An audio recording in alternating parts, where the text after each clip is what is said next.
Bienvenue sur la TFM et bienvenue à Question Directe qui reçoit aujourd'hui Monsieur Gueye. On l'appelle Petit Gueye, tout le monde le connaît sous son nom au Sénégal. Il vient de sortir un livre qui s'appelle Notre pays, le Sénégal, paradigme et paradoxe.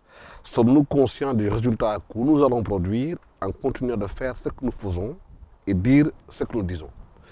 Petit Gueye, merci. Vous êtes maire de Sokone. Vous avez été à Enda Monde pendant 10 ans. Pourquoi ce livre? Merci beaucoup Alassane. Je salue bien sûr tous nos téléspectateurs et particulièrement les populations et les enfants de Sokone. Alassane, c'est encore une contribution pour le progrès de notre pays. Vous savez, on peut contribuer dans diverses manières. Et moi, au-delà du fait que je sois maire, au-delà du fait que j'ai beaucoup travaillé également avec les ONG dans le développement, j'ai observé. Je me suis observé moi-même. J'ai observé la société sénégalaise, les Sénégalaises et les Sénégalais, dans leur manière de penser, dans leur manière d'être, dans leur manière d'agir. Quel que soit leur ancrage, qu'ils soient simplement politiques, dans les partis politiques, dans la vie publique ou bien à la maison. Et je me suis dit, peut-être qu'il y a quelque chose dont nous ne nous rendons pas compte. C'est quoi cette chose? Alors, cette chose, c'est le produit de notre formatage, de notre socialisation, de tout ce que nous avons valorisé depuis que nous étions enfants, que nos parents nous ont transmis, la manière dont nous avons été éduqués, la manière dont nous avons appris, n'est-ce pas, à accorder de la valeur aux choses de la vie. Et c'est tout ça qui constitue justement notre paradigme d'ancrage social. C'est ça qui fait que nous avons des filtres. Je te regarde avec des filtres. Quand je regarde une femme, je la regarde avec des filtres. Quand je vais au boulot, j'y vais avec une certaine mentalité. Et c'est tout ça qui fait que je vis à l'intérieur d'un paradigme qui fait que ce que je fais me semble totalement en adéquation, me semble totalement normal. Cependant, ce que je fais peut être contre-productif quant au progrès et au développement du Sénégal. Et souvent, on ne s'en rend pas compte, Alassane. Vous voyez la couverture du livre, n'est-ce pas? C'est une image qui montre quelqu'un qui est assis et il est en train de pousser des blocs de pierre. Mais dans le futur, au fur et à mesure qu'un bloc tombe, il va faire tomber un autre bloc. Et à terme, le dernier bloc va lui casser la tête, va tomber sur sa tête. Mais cette personne-là qui fait ça, s'il avait pu ouvrir le futur pour se rendre compte que la conséquence de ses actes, n'est-ce pas, sera que sa tête sera cassée, mais il n'allait pas continuer à faire ce qu'il était en train de faire. Et justement, au Sénégal, un de nos grands défis, c'est de pouvoir, dans la sérénité, envisager les possibles conséquences de ce que nous faisons aujourd'hui et de ce que nous disons. Et c'est pour cela donc, que je veux montrer, je veux simplement, sans préjugés, sans jugement de valeur, sans accusation, je veux simplement participer à dire aux Sénégalais, hey, réveillons-nous, élevons-nous à un autre niveau de conscience pour que nous puissions faire des choses qui soient en adéquation avec l'avenir que nous voulons créer pour nos enfants et les enfants de nos enfants. Oui, dans votre livre, si on va à l'intérieur du livre, qu'on voit les détails, vous parlez du fatalisme des Sénégalais. Ouais. On est dans un pays où tout est résumé en Ndogalu Yalla. Ouais. Pourquoi cette mentalité? Voilà, c'est aussi le paradigme du passé, du présent et du futur. Nous sommes trop accrochés au passé. Et puis, nous n'osons pas inventer le futur. C'est pour cela que nous disons que, oui, Ndogalu Yalla, ça appartient à Dieu, n'est-ce pas?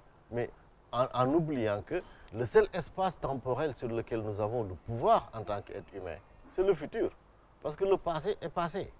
Le présent, il est éphémère. Au présent, ici, toi et moi, nous sommes là dans l'interview. Alors que demain, mais je peux, toi et moi, dire, demain, nous ferons ceci, n'est-ce pas? Donc, ce que nous remettons, nous disons, c'est Dieu. Non, Yalla, baisse tol. Dieu a dit, ok, aide-toi, Dieu t'aidera. Donc, et ça, nous n'avons pas ça présent, n'est-ce pas, dans notre esprit et dans notre conscience, dans l'instant où nous sommes en train de faire. Mais est-ce que ce Ndogalu Yalla, comme on le dit, c'est Dieu qui l'a fait, ce n'est pas une solution de facilité face au problème? Oui, nous pouvons l'interpréter comme étant une solution de facilité. Mais tu sais, j'évite, moi, de donner des jugements de valeur. Parce que d'abord, nous, les Sénégalais, nous sommes très fiers, hein, n'est-ce pas? Personne n'aime qu'on lui dise que tu as un comportement léger. Personne n'aime qu'on lui dise que tu adores les solutions de facilité. Mais en fait, c'est ça que nous faisons exactement, n'est-ce pas? Nous ne sommes pas suffisamment rigoureux. Nous ne sommes pas suffisamment présents dans l'instant. Hein. Nous ne sommes pas suffisamment conscients que c'est nous qui produisons les résultats que nous n'aimons pas ou que nous aimons. Et ça, c'est extrêmement important. Et bien sûr, la religion également. Hein, voilà, le Sénégal, c'est un pays quand même qui est religieux, plus ou moins religieux. Nous avons beaucoup de villes saintes. Nous avons été éduqués à la pratique religieuse, mais qui s'est plus ou moins mélangé, amalgamé et confondu avec nos adas. Hein, et tant et si bien que maintenant, nous avons une sorte de pratique religieuse plus ou moins étourdie, comme notre pratique démocratique est étourdie. Dans votre livre, il y a quand même un truc assez intéressant qui semble résumer le livre à l'intérieur du paradigme dans lequel nous pensons et agissons. Nous ne rendons même pas compte que nous sommes les causes de nos problèmes. En fait, nous avons des attitudes et des comportements qui produisent des résultats que nous n'aimons pas et pour lesquels nous nous plaignons. Oui, absolument. Regarde, par exemple, tu regardes la question, par exemple, de politique de l'Assemblée nationale, par exemple, au Sénégal. Mais tout le monde se plaint que l'Assemblée nationale ne fonctionne pas, ne marche pas. Mais le paradigme, Alassane, qui fait que l'Assemblée ne marche pas, parce que la perception des députés qui sont élus, c'est qu'ils y vont pour servir un parti ou un homme, pour servir le roi. Mais ils ne travaillent pas pour le peuple. Mais est-ce que là-bas, le problème, ce n'est pas le mode de désignation de ceux qui vont à l'Assemblée nationale? C'est va été choisi en fonction de leurs compétences, pas en fonction de leur peut-être électorat ou bien de l'apport de voix qu'ils peuvent apporter, les choses pourraient changer. Mais même si on change le mode de désignation et que les gens y vont avec la mentalité que je suis là pour servir Alassane, mais je ne ferai que ce que Alassane voudra que je fasse. Il faudrait qu'il y ait des gens qui y vont avec une nouvelle mentalité, une nouvelle perception et appréciation, qu'ils y vont pour contribuer à quelque chose de grand et de noble. Mais la construction du Sénégal est beaucoup plus noble que nous tous et notre loyauté à nous. Et donc, c'est la probité des gens, n'est-ce pas, qui vont être élus députés. Et c'est cela qui fera la différence, pour qu'ils puissent être là pour travailler, voter des lois, contrôler l'action gouvernementale, évaluer et construire le Sénégal pour les générations futures. Et il y a plein d'autres exemples, n'est-ce pas, que l'on peut donner. Ça, regarde le débat, par exemple, sur le pétrole, qui est là. C'est actuel, hein, je te cite des choses qui sont actuelles. Mais c'est aussi une question de paradigme. Nous évoquons ces questions pour s'accuser mutuellement. Tignalante, n'est-ce pas, pour s'accuser, pour juger les autres, pour les mettre en mal avec la population. Mais si on voulait construire en ce moment, nous allons nous dire, mais à quoi même nous servir cet argent du pétrole? Voilà la grande question. Et puis, je me suis rendu compte que ce dont on ne discute pas et qui n'est pas très présent dans notre conscience, c'est que le pétrole ne sera pas l'argent du futur, ne sera pas l'énergie du futur, Alassane. Dans 25 ans, mais le pétrole ne va pas valoir grand-chose. Tu sais pourquoi? Parce que les Occidentaux sont en train de changer leur mode de vie. Le pétrole était cher, avec les énergies renouvelables, avait de la valeur, parce que le mode de vie des Occidentaux, des Américains, dépendait du pétrole. Quand ils vont changer de mode de vie, un nouveau paradigme va émerger et le pétrole va valoir 10 $. Est-ce que vous pensez qu'il n'y a pas une anticipation chez nous par rapport à cela? Mais c'est cela. Vivre dans le futur pour nous construire le futur, c'est de se dire, écoutez, l'argent du pétrole devra servir à investir dans l'énergie verte. Nous devrons pouvoir construire des usines qui vont produire les plaques solaires et être distribuées à partir du Sénégal. Mais ce qui serait grave, c'est qu'on continue à s'accuser, ton pétrole, mon pétrole, l'argent, et qu'on commence déjà à nous acheter de grosses bagnoles, n'est-ce pas, de construire des gratte-ciel et de faire des investissements opulents. Et ça, ce serait dommage. Vous avez posé la question des usines. Justement, c'est actuel. Aujourd'hui, il y a l'inauguration de la centrale de Bokhol. Certains Sénégalais disent qu'on aurait pu, avec cet argent, 17 milliards de francs CFA, construire des usines de fabrication de plaques solaires ici au Sénégal qui coûteraient peut-être moins cher que cet investissement-là. Voilà, on aurait pu, c'est encore une référence au passé. Moi, je dis, faisons-le. Maintenant, l'argent n'est pas encore là. À travers le COS Pétrogaz, qui a été une très belle invention, je pense, qui doit trancher avec la réactivité des contrats ou des sessions, mais travaillons dans le cadre du COS Pétrogaz pour construire le futur que nous voulons en utilisant l'argent du pétrole. Mais d'autres paradigmes également. Je parle du mouton de Tabaski, Alassane. Mais quelle est la famille ou le Sénégalais qui n'est pas fatigué par ce mouton de Tabaski-là? Nous sommes devenus les esclaves du mouton, n'est-ce pas? Mais personne n'a presque les moyens de l'acheter. Et pourtant, nous continuons machinalement. Mais alors que ce n'est même pas quelque chose qui est obligatoire, n'est-ce pas, dans la religion. Hein? Donc, c'est cela que je suis en train de dire. Nous faisons des choses de manière répétitive, de manière machinale. Quand bien même ça ne nous arrange pas, n'est-ce pas? Mais nous continuons et à souffrir. Mais est-ce qu'au fond, tout cela n'est pas le fruit de notre culture, de notre éducation à domicile dans nos maisons? Est-ce que les pères de famille eux-mêmes qui éduquent les enfants dans les maisons d'abord, avant de sortir dans la rue, ont conscience de cette, d'inculquer aux enfants ces comportements? Mais absolument, absolument. C'est pour ça que je dis que voilà, c'est un formatage qui a été là. Et c'est pour cela que c'est complexe pour tout le monde. Pour moi, pour toi, pour tout le monde, c'est complexe de se détacher, n'est-ce pas, de ces paradigmes. Mais il faut qu'on y arrive. Parce que si on n'y arrive pas, nous sommes en train de tourner en rond.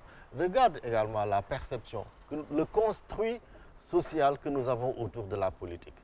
Mais c'est devenu quasi naturel et normal qu'un politicien, c'est un menteur, qu'un politicien, c'est un truand, qu'un politicien, c'est quelqu'un qui ne respecte pas sa parole. Mais non, Alassane, ça, ce n'est pas la politique. Un homme politique, c'est un homme qui doit être noble, n'est-ce pas, doté de valeurs, n'est-ce pas, qui doit servir. Mais est-ce que justement, ce n'est pas cette image que les hommes politiques renvoient à la population? Mais justement, c'est cela qu'il faut transcender.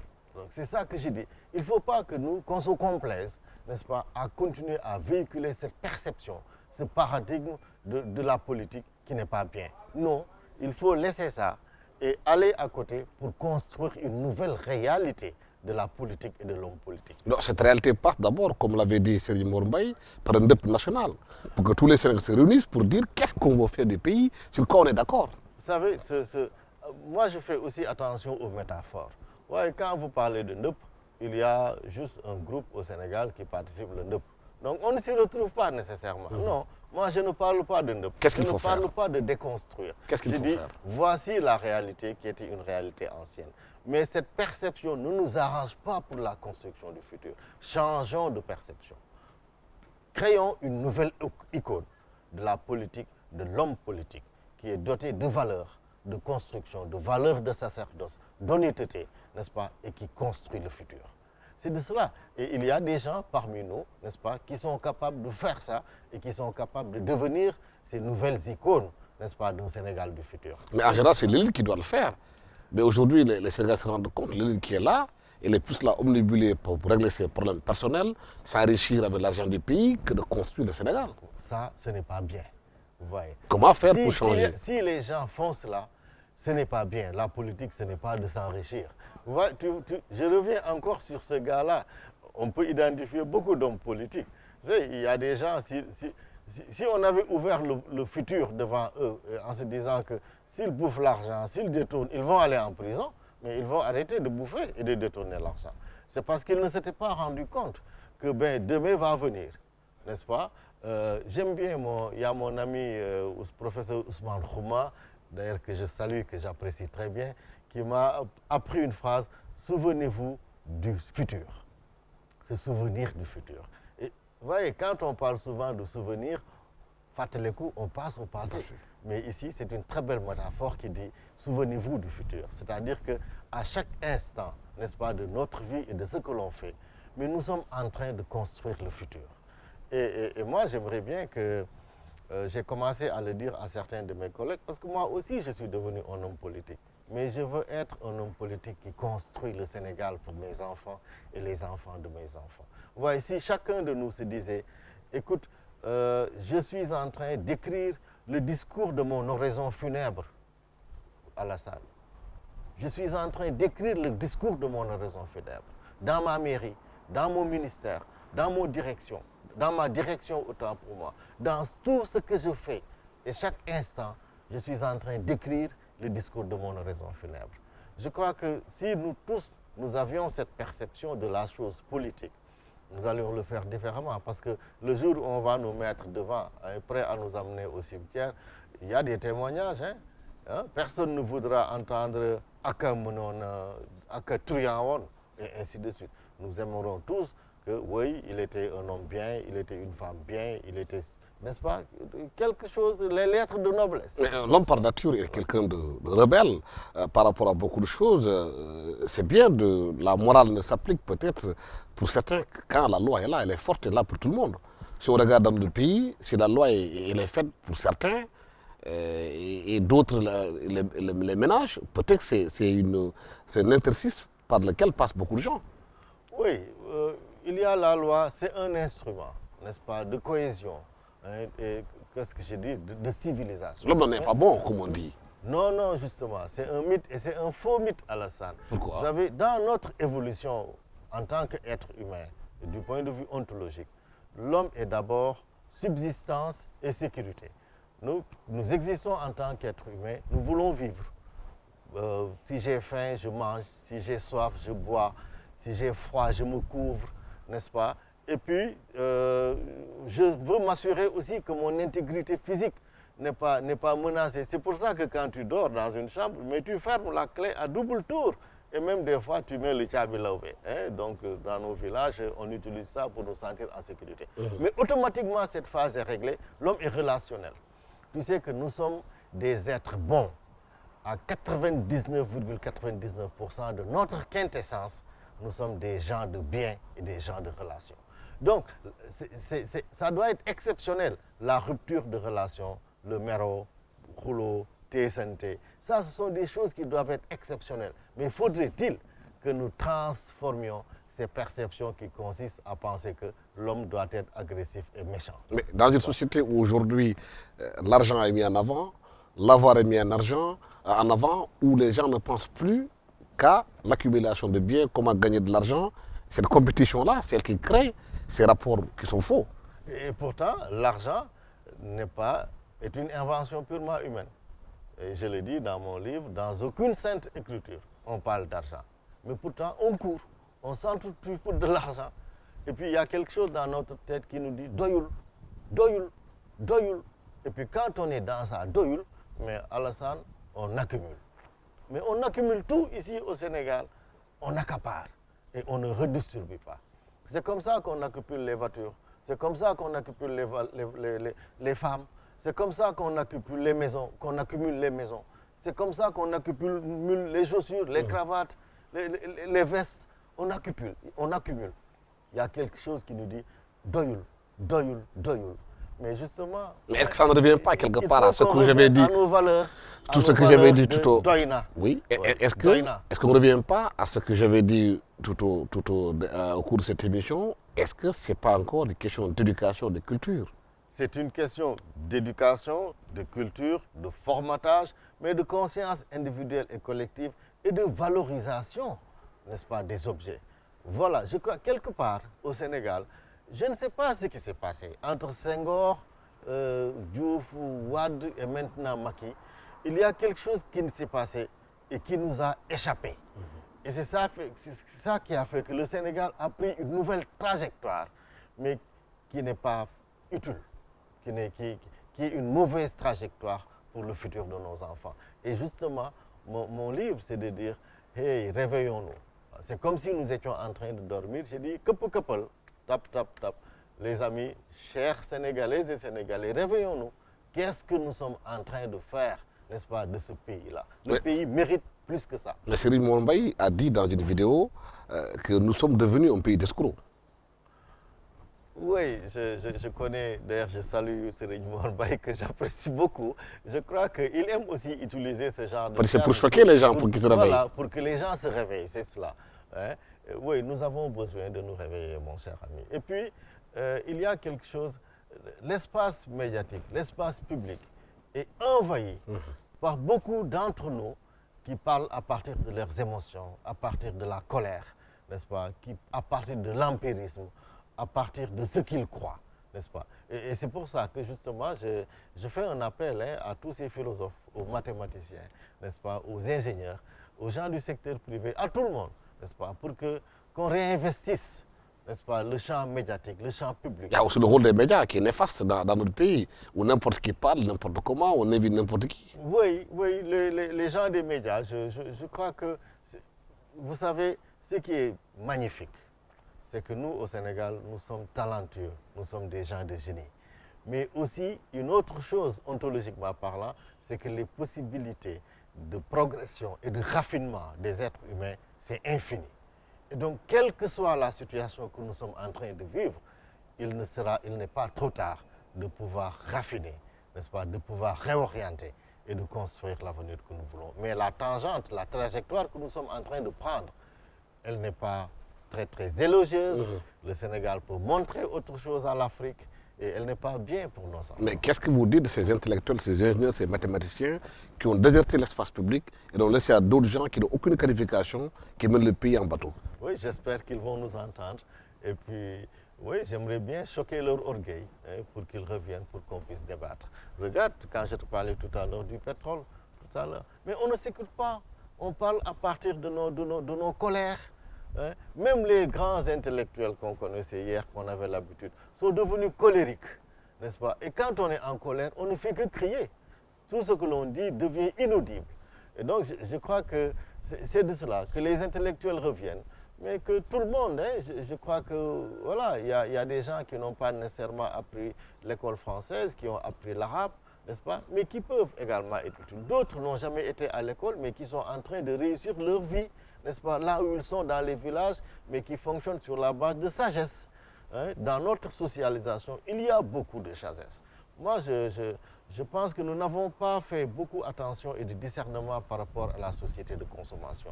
Nous avons tout, vous savez, nous vivons dans une société ouverte. C'est les autoroutes de l'information, c'est la télé, c'est tout ça. Mais nous n'avons pas été capables de discernement et d'insérer le discernement dans notre processus de socialisation. Est-ce que cela n'est pas dû quelque part que nous avons délaissé notre culture? Quand on va dans des pays développés, la culture est fondamentale dans le développement d'un pays. Par exemple, en France, la culture participe à 1% du PIB du pays. Ici au Sénégal, la culture, les gens la confondent avec le folklore. Voilà, voilà. Et c'est justement, il faut recentrer ça, il faudra recadrer toutes ces choses-là.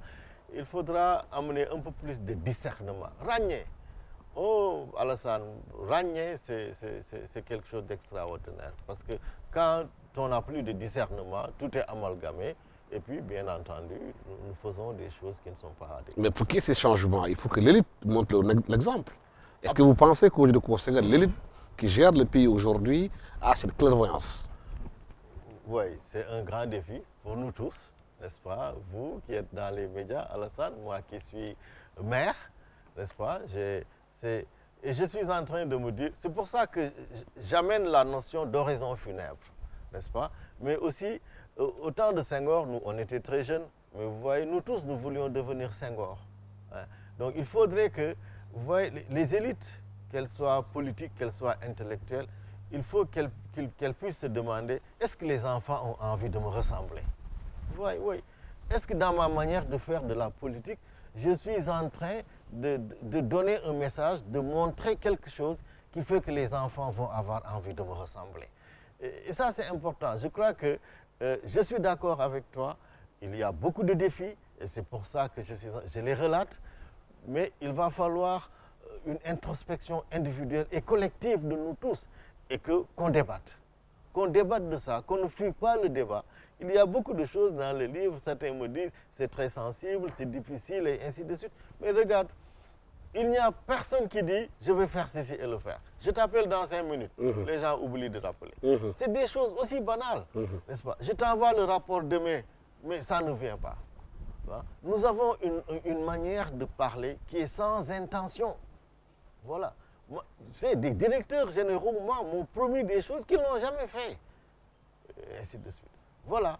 Et donc, c'est ça. Regarde par exemple la manière dont on travaille. vous allez au bureau le matin, et puis vous quittez, vous désertez votre bureau, vous allez à un baptême. Oui, mais c'est des heures de travail qui sont perdues. Et c'est des milliers de Sénégalais qui le font dans la journée. Et on pense que c'est normal, tu vois, à l'instant. Mais on ne s'en rend pas compte, n'est-ce pas? C'est des milliers d'heures de travail qui sont perdues. Et du coup, la conséquence, c'est que les dossiers ne sont pas traités. Oui, c'est parce que les projets ne sont pas Et finalisés. si vous êtes responsable, vous demandez aux gens de travailler, on vous en veut. Voilà, et on vous en veut. Et ça va influencer sur les résultats de développement du Sénégal. C'est ça que je suis en train de dire. À travers un coup de fil que l'on n'a pas donné, un rendez-vous que l'on n'a pas respecté, un document que l'on n'a pas donné dans les temps, une heure de travail que nous avons perdu pour un baptême. D'ailleurs, le baptême fait partie du ciment de la cohésion sociale. Et à travers cette chose qui semble être anodine, nous sommes en train d'hypothéquer l'avenir de nos enfants et des enfants de nos enfants. C'est de cela. Donc le développement de ce pays, ce n'est pas seulement le président de la République, c'est chacun de nous.